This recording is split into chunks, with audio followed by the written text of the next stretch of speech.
3061. I'm Robert Crotty, Vice President and Branch Manager of the Alexandria Branch of Louisiana Land Bank. From the crawfish ponds to the sugarcane fields, we finance all things country.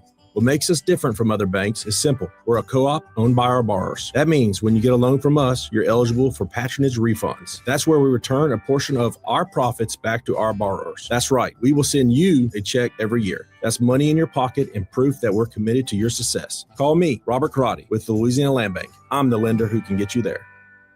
Now back to the Country Cares for St. Jude Radiothon, made possible by McDonald's in Alexandria and Pineville and Say's Office Supply on 100.3 KRRV. We are back here live in the studio, and we got a special guest. We're also live on Facebook, and so don't get nervous now. She's beautiful, just like her mom. I know. I'm not saying that. I'm just like I see the mischief in her eyes. Well, you know what I'm saying? I've just waited for her to actually get on the mic and say something for all these years. All these years. And so she's telling me now. And first we got to introduce her. Like, people are listening on the radio. They're like, "What are y'all talking about?" So, Pat, would you love to do? Well, I was going to let you introduce her. Well, either way, we got Macy in the house. Yes. How you doing? Yes. You good? You all right? See, every year you come up here and you talk off the mic, but then when you get on the mic, that's okay. Not that I'm trying to put your business out there, but is this going to be the year that you're gonna actually do something? You could actually say something?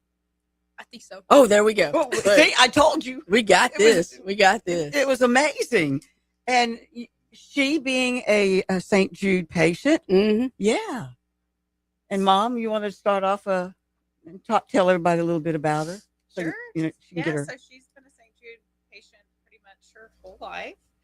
She was teeny tiny. She was a newborn whenever she got diagnosed with cancer. Mm-hmm. She was 3 weeks old, and that was our first trip to St. Jude, was when she was 3 weeks old. She started chemo shortly thereafter, and she was diagnosed with retinoblastoma, which is a cancer of the retina. She did go through several rounds of chemo. They put us through 6 rounds. That was their protocol at the time. And the tumor in her eye did respond well. Mm-hmm. It was calcified, is what they call it, which is what you want it to do.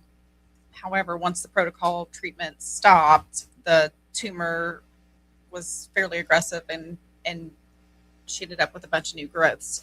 They would go in and use cryotherapy and different treatments on the eye, which would make the eye swollen. And I can remember a specific, what they call an exam under anesthesia, when she came out and her whole eye was swollen shut, which was the first time that had been a thing, just because there were so many new growths. And at that point, I knew it was time to get more aggressive with treatment. And so we opted to enucleate the eye, which is where the doc goes in and completely removes the eye. So she lost her right eye, but that is also the day that we say she became cancer free. And so that's a day that we celebrate every year. Amen. We do a cake every year, the same thing, same exact cake, same exact saying. I try to keep the colors the same. Everything's kind of just the same. It's been 14 years now. Wow. And so glad to have her. And now she's outgrown all of us here. Yeah. Just so y'all know, if you could picture this. Well, I'm curious though. You said like she was how many weeks old? She was 3 weeks old. So how do you know that something's wrong with her at that age, where it's like, okay, we need to go get this checked out, or like how does that happen? So she was a brand new baby, and of course I was snapping pictures left and right. And I can remember just taking pictures one day, and it was, in a darker room, and the flash went off, mm-hmm. and one of her eyes glowed red, and the other was white. Right. And so I thought, well, that's odd, because normally we're supposed to have the red glow. Mm-hmm. And I was in nursing school at the time, so I kind of knew a little bit, right? Just enough to not know anything really at that point. Right. It's kind of like me in radio, so it's okay. I understand. And so I said, okay, well, I'm just gonna, it's a new baby, and I'm in nursing school, so I'm probably just overthinking it. Right. Well, it kept just kind of gnawing at me, mm-hmm. and every, when I would see the flash like that, and it would just be a white glow, I said, okay, we got to get this checked out. And so now there is a campaign out there for retinoblastoma awareness that is mm-hmm. titled Know the Glow. And so it's a white glow, and it's because the tumor was obscuring the red reflex that we would normally see under a flash photography. Wow. So we went in on so it was Thursday evening that I said, I just can't do this anymore. Something's not right. And so we went in on a Saturday because it was Good Friday. It was the Easter weekend. Mm-hmm. So we went on a Saturday clinic, and they sent us for a CT. And on Sunday we were on our way to St. Jude. Wow. That fast. It was very quick. And we ended up, with a newborn on the road, as you can imagine, made plenty of stops. And we ended up getting there in the middle of the night, but they did have everything ready. They had everything ready. They had 6 or 7 people there waiting on us, sign paperwork, and get us all settled in for a very, very busy first day. Now, do you guys go back for like checkups and stuff like that? We did. We went back every 3 weeks for a while. Mm-hmm. We would stay for a week, and we did that for a good while. Once she turned 5, they put us in what they call ACT, which is aftercare treatment. Yeah. And so now we are annual. We make it fun. We go shop and we eat. You go to Bass Pro? We do. Have you go? That's one of her places. I love we gotta go. You gotta go up to the lookout. You gotta go on the you elevator. have to do it. Grandma can't go. She won't go with Yeah. you? What? She said she went 2 times. Oh, She froze both times on the way up. right. Is she Wouldn't is she go afraid to outside. walk out She the would thing? not do that. Okay. She wouldn't go out on the glass. Yeah. She put her toe on it. Oh, you're such a wild child. She made it. She made it. Right. We had to bribe her with chocolate, but anyway, she said, "That's it, no more." She's probably just holding out for more chocolate. I'm just saying. That's what it is. I know that's what I would do. I'm just putting it out there. So what's next? I mean, you guys go every year, and now everything's good. Everything's great. Yeah, we go every year, and I mean, we used to be there for several days, and now we really go, and we stay one night, and we're on our way back. Yeah, there is once every 5 years that they do a longer visit, and that is a visit where they are basically going to see her for life. It's a St. Jude for life, and they are going to see her for life as long as she'll go every 5 years, and they do a very extensive testing, and that is to look for long-term effects of the different chemos that she received. She received 3 different chemo drugs each time she'd have chemo, and so they're looking for long-term effects. Hearing loss, bone, muscle issues, things like that. So is there any issues as of now? I'm not trying to put her business out there or anything like that, but I mean, is there any limitations, I guess? We have the Is she a wild child? She like her grandma? Is that what it is? I don't think that's anything from the chemo. She's definitely calling you out. Right. Other than that, I mean, she has a prosthetic. That right eye is her prosthetic, and so she's actually this past year, and I'm gonna say this because it's a big deal. She's learned how to take it out herself and clean it and put it back in. I told you she's grown up now. We were standing in church one morning, and we're singing, and she goes, "Mom, my eye just fell out." So I'm like, "Oh." Hey, not everybody can say that. So that is kudos to you on that one. That is so cool. I was like, "All right, well, it's time. Let's start learning how to do this." Right. I was a little bit freaked out. Right. Okay, we're gonna go in the bathroom. Hopefully, not freak out the little girls in the bathroom. I'm gonna pop your eye back in there. I love that. That's so awesome. So, Macy, what school do you go to? Ash. Okay. All right. Sweet. Yeah. You playing any sports? You doing any of that stuff? I was, but not anymore. Yeah. What were you playing? I was doing powerlifting. Okay. Nice. Yeah. So you can pick Pat up right now if you want to, right? That's pretty cool. I've gotten abused every day this week. It'll be all right. I'm used to it. Right. So if somebody wanted to call in and become a partner in Hope, can you tell me that phone number right there, Macy? It's 1-800-573-5425. 1-800-573-5425. Look at that. Please tell me you recorded that because I have waited to hear her do that. She's on a roll. She's on a roll. And she was little when she first I know, right?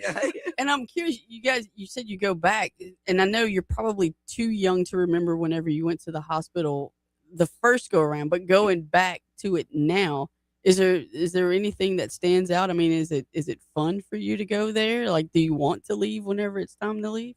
Not really. Right. She loves to go. Yeah. She loves that attention focus. Oh gosh. On her. Yeah. So do I. So call me out again. and for me, it's just peace of mind. Yeah. Because they do check her labs, and they do check check her over pretty well. And so it's peace of mind once a year to be able to go and get that. I can remember during COVID, we skipped a year. Yeah. It drove you crazy. Yes. I can see that. I can totally see that. Yes. So you're going now, and you never received a bill, right? Right. Never did we receive a bill. These, if you have insurance, they do still file your insurance. Exactly. And so I would get an EOB in the mail whenever we would go, and it would be $40,000 each time we would go. And like I said, we would go every 3 weeks. So there were some steep bills going out, and we never did receive a bill. On top of that, they pay for our housing, and they'll pay for food. They'll pay for 3 meals a day. They pay for gas. You didn't have to worry about anything because of Partners in Hope, right? Correct. So would you urge somebody that's thinking, well, should I, why would I, would you tell them why? Absolutely. I think that, prior to becoming a cancer parent, you don't realize the local families that it impacts. And so you don't realize that your money is truly going to help people that your own children go to school with. And so you think that it's people, in another state or something. Yeah, you don't. Louisiana is very high in number St. Jude patients. So absolutely, this monthly donation is they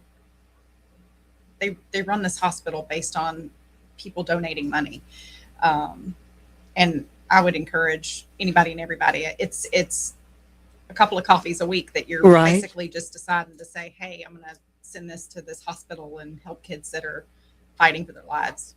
Yeah, and to help families and everything. I mean, everything's taken care of. Would you tell everybody to call? Go ahead. You can okay. Like the number? Yes.